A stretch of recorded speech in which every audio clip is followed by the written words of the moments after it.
ఇంకా ఇలా నిట్ట నిలువుగా మహిళల్ని మోసం చేయడమే కాకుండా నిన్న మనం చూసాం చంద్రబాబు నాయుడు గారు, లోకేష్ గారు ఎన్నెన్నో మాటలు మాట్లాడడం జరిగింది. లోకేష్ గారు అయితే ఎంత దారుణంగా జగన్మోహన్ రెడ్డి గారి ఇంట్లో మహిళల కోసం మాట్లాడుతూ ఉన్నారు. లోకేష్ గారు మాట్లాడే మాటలు చూస్తే ఈ రాష్ట్ర ప్రజలందరూ నవ్వుకుంటూ ఉన్నారు. అతను మాట్లాడిన మాటలు, తల్లిని చెల్లిని గౌరవించలేదు, మహిళలంటే గౌరవం లేదు, తల్లిని చెల్లికి రాఖీ కట్టలేదు, చెల్లి అంట రాఖీ కట్టలేదంట. లోకేష్ గారు మీరు మాట్లాడిన మాటలు మా జగనన్నకు వర్తించవు, మీ నాన్నగారైన చంద్రబాబు నాయుడు గారికి వర్తిస్తాయి. మీ మేనత్తలు ఏనాడైనా చంద్రబాబు నాయుడు గారికి రాఖీ కట్టారా అని నేను అడుగుతున్నాను. అదే మా జగనన్నకి తన చెల్లెలు చాలాసార్లు రాఖీ కట్టారు.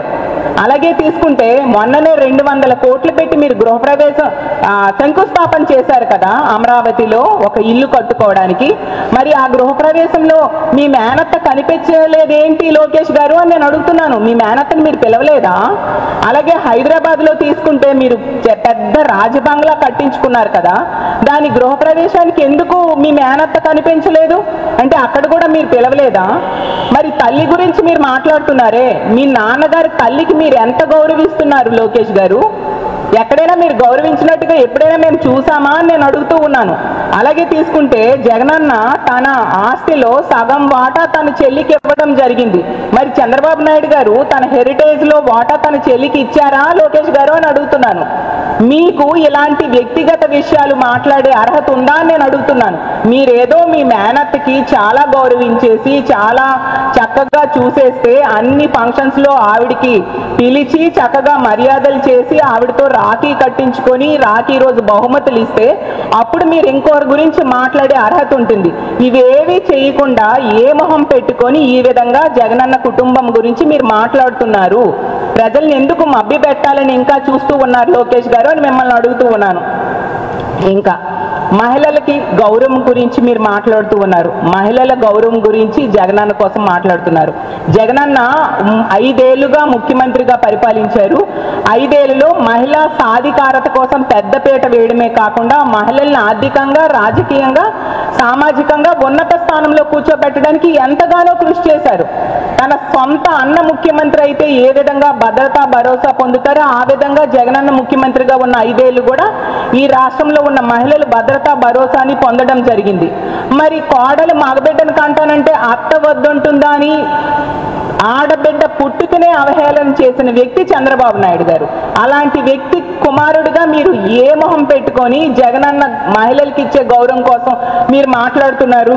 అలాగే అసలు మహిళలు గౌరవించే అలవాటు మీకుందా అని నేను అడుగుతున్నాను. మోడీ గారి భార్యని విమర్శించింది ఎవరు లోకేష్ గారు అని నేను అడుగుతూ ఉన్నాను. అంతెందుకు 5 కోట్లు పెట్టి మీ ఐటీడీపీ ద్వారా పవన్ కళ్యాణ్ గారి తల్లిని ఎంత ఘోరంగా తిట్టారు పవన్ కళ్యాణ్ గారే స్వయంగా చెప్పారు కదా. ఎందుకు మీ తెలుగుదేశం పార్టీ వ్యవస్థాపకులైన ఎన్టీ రామారావు గారి భార్యని లక్ష్మీ పార్వతి గారిని ఈ రోజు కూడా మీరు ఎంత దారుణంగా తోలనాడుతూ ఉన్నారో ఈ రాష్ట్ర ప్రజలందరూ కూడా చూస్తూ ఉన్నారు కదా. మీరు మహిళల గౌరవం కోసం మాట్లాడే అర్హత ఉందా లోకేష్ గారు అని మిమ్మల్ని అడుగుతూ ఉన్నాను. మీరేమో మా జగనన్న కోసం మాట్లాడతారా? ఎందుకు మహిళల్ని ఇంకా మభ్య పెట్టడానికి మీరు ప్రయత్నిస్తూ ఉన్నారు అనేసి అడుగుతూ ఉన్నాను. అలాగే చంద్రబాబు నాయుడు గారు అంటూ ఉన్నారు, అతను ఇదే పాట అతను ముఖ్యమంత్రి అయిన దగ్గర నుంచి కూడా చూస్తూ ఉన్నాం ఏంటంటే ఆడబిడ్డ జోలికి ఎవరు వచ్చినా అదే వాళ్ళకి చివరి రోజు అని చంద్రబాబు నాయుడు గారు చెప్పారు. చంద్రబాబు నాయుడు గారు ఇది మాటల్లో తప్ప చేతల్లో మాత్రం ఇది ఎప్పుడూ అమలు చేయట్లేదు. ఎందుకంటే ఆ డైలాగ్ అతను చెప్తున్నటప్పుడే మీ టీడీపీ ఎమ్మెల్యే నజీర్ వేధింపులకు మీ తెలుగుదేశం పార్టీ మహిళా కార్యకర్త ఆత్మహత్య యత్నం చేసుకుంది. మరి మీ ఎమ్మెల్యేని అరెస్ట్ చేశారా చంద్రబాబు నాయుడు గారు అని నేను అడుగుతూ ఉన్నాను. అలాగే తీసుకుంటే నిన్నటి రోజున కళ్యాణదుర్గంలో మీ ఎమ్మెల్యే అనుచరుడి వేధింపుల వలన ఒక గర్భవతి అయిన మహిళ ఆత్మహత్య చేసుకోవడమే కాకుండా వాయిస్ రికార్డు కూడా రిలీజ్ చేసి చచ్చిపోయింది. ఆవిడ ఎంత బాధపడుతూ తన ఆవేదన వెళ్ళగక్కుందో చూస్తే చాలా బాధ అనిపించింది.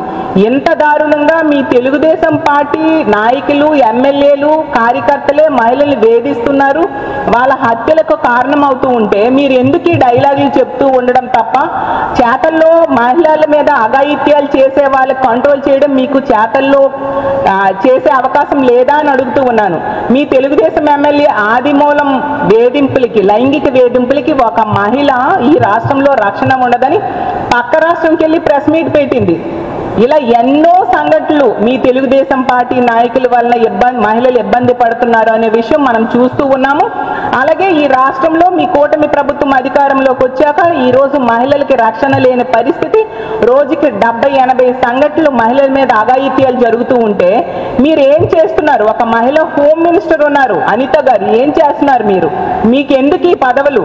డిప్యూటీ సీఎంగా పవన్ కళ్యాణ్ గారు, ఇంతమందికి ఎవరికి పాట తీశారు మీరు? డైలాగులు ఎవరికి కావాలి? మహిళల రక్షణ ఉండాలి. మీ ఎమ్మెల్యేల వలన, మీ ఎమ్మెల్యే అనుచరుల వలన ఇంత దారుణంగా మహిళలు ఈ రాష్ట్రంలో ఇబ్బందులు పడుతూ ఉండే పరిస్థితి మనం చూస్తూ ఉన్నాం. ఎప్పటికైనా ఇలాంటి అబద్ధాలు కట్టిపెట్టాల్సిందిగా కోరుతూ ఉన్నాను.